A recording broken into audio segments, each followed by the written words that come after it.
what does an all-women's rowing team who just broke the Guinness Book of World Records for rowing nonstop from San Francisco to Hawaii. What do they have to do with the news of a looming or maybe even already arrived recession? Well, that's what I want to talk to you about in this week's weekly briefing. Hey, how you doing? It's Marc from Lead with Purpose. Welcome to the kickoff of another great week. Now, I know you're hearing the news and all the opinions that are swirling around about the state of our economy, and it's no secret that the report came out the previous week letting us know that we've had 2 consecutive quarters of negative GDP growth, which is the traditional definition of a recession. Now, this might have caused you some fear and some consternation and some worry, but then last week, have a fantastic jobs report that came out, so things are changing up and down so quickly. Now, during the last recession of 2007, 2008, I was the turnaround CEO leading a team at a US-based manufacturing company in Southern California. And I remember having all of these same fears that you're having now, and even asking myself questions like, how bad could it get? And are we going to be okay? And will we have to make cuts? And should I be doing something to prepare? And for that last question, the answer is a resounding yes.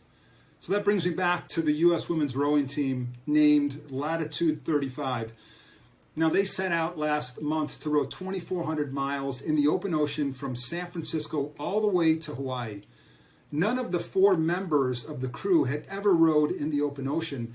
And to prepare for what they had never experienced before, I thought they did 3 things really, really well.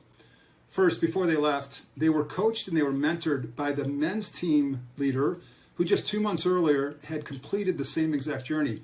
So they were able to gain valuable knowledge on open water rowing that they didn't previously have. Second, they had a plan and then they game played and talked through how to handle the unexpected situations that might come up. So if they did come up, they'd be prepared.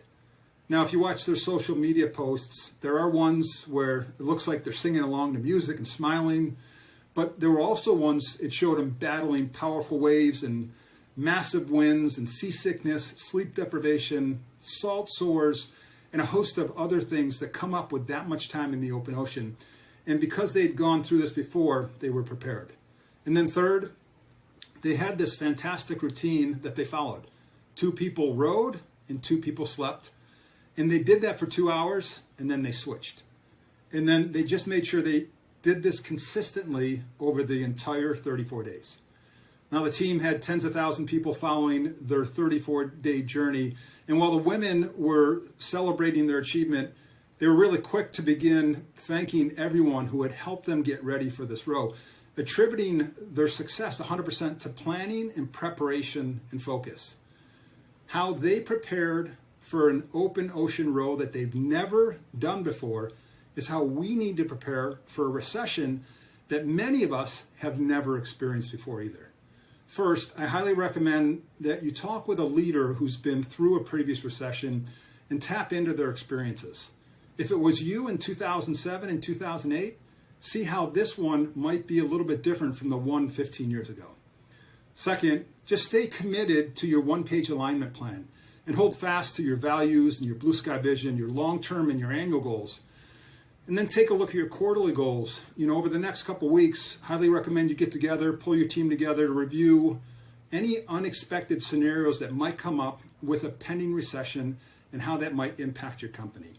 And then finally, just stay focused on your routines of creating an 8-player culture and be really consistent with the meetings and communication structure that you already have set up. Now, in the deep dive later this month, I'm going to be going into much more detail on becoming recession ready. We'll talk about the opportunities that a recession presents, and I'm going to share with you my experience during the recession of 2007, 2008, and how we primarily focused on retaining our A players, and then I'll share with you a bunch of other stuff that we did.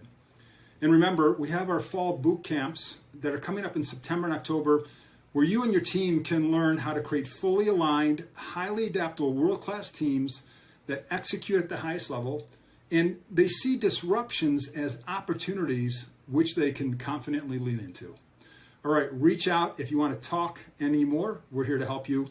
Thanks again for checking into this week's weekly briefing, and let's go out and make it a great week.